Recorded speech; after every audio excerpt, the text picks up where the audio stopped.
This is One-on-One.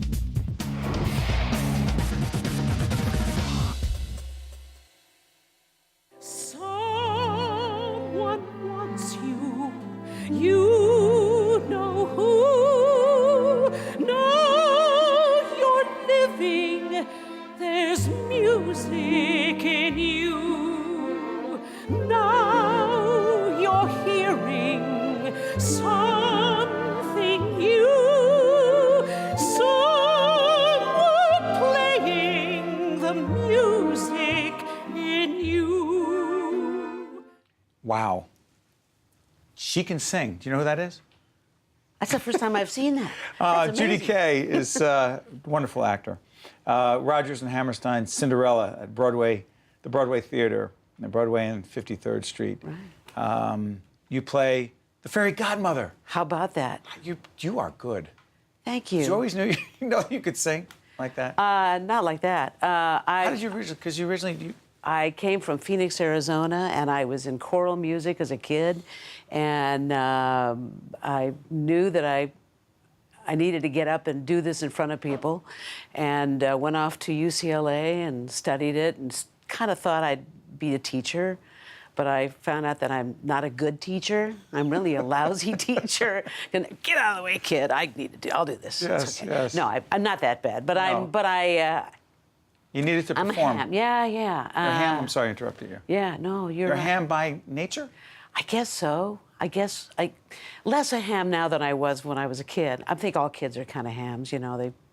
We have them backstage. They come on to see people after the show, and they get out on that stage, and you can tell that some of these kids are going to wind up doing this. You can They're see it. bitten. Oh yeah. Tell me about this play. What makes it special? This is really a beautiful thing. I come to it somewhat late because I opened in a show called Nice Work If You Can Get It. Heard about it. Couple of blocks away while this was opening, and I never got to see it. Victoria Clark was playing this role, and she's just a goddess to me. I just think she's a wonderful singing actor. And the phone call came that she was going to do her first big directing job, which is what she intended to do when she came to New York in the first place, and that they needed a fairy godmother, and would I be interested? And That's why you're doing the other play. why I'm sorry. While you were doing the other one, while I was doing the other one, this opened while Okay. I was doing that. So Right. this has been running all of this Right. time, very happily, and making kids and parents and grandparents just happy as they can be. And I say this kind of often when I do a show and you get a response from an audience. Mamma Mia was a very specific response from an audience, especially since we opened kind of around 9/11. But the happiness that comes out of an audience from this beautiful, beautiful show, which started as the television version, the Rodgers and Hammerstein Cinderella. First, Julie Andrews played Cinderella back in the 50s, and Right. then in black and white, and then Leslie Ann Warren took it over in the early 60s, and they expanded it and interpolated material, other songs from other places. This is a song, was not on my radar at all. I'd never heard this song before. And it comes from a film, a little-known kind of a cavalcade film, and the song was sung by, I'm having the proverbial senior moment. That's okay. Yeah. But did you love it right away? Mary Martin, yes. Mary Martin. Okay. Yeah. Loved it right away.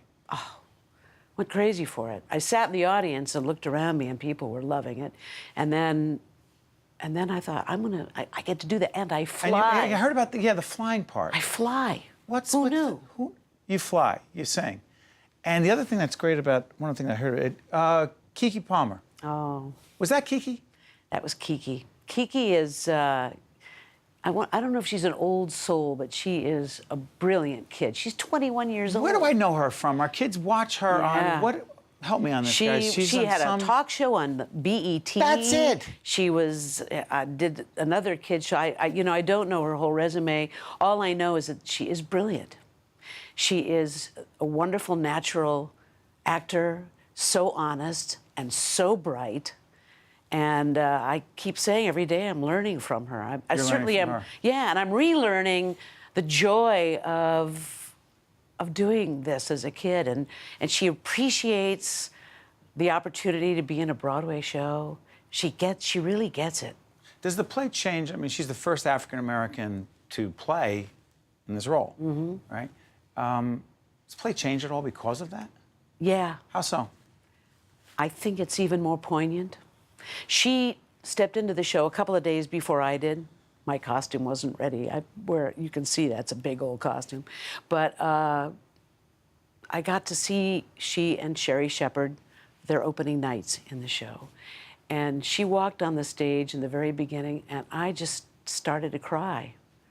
There was something very poignant about this young woman taking over this part and what somehow it did to the importance of the whole thing. And then at the intermission, I looked down, and the house is full of young black girls dressed up in tiaras, waltzing in the aisles.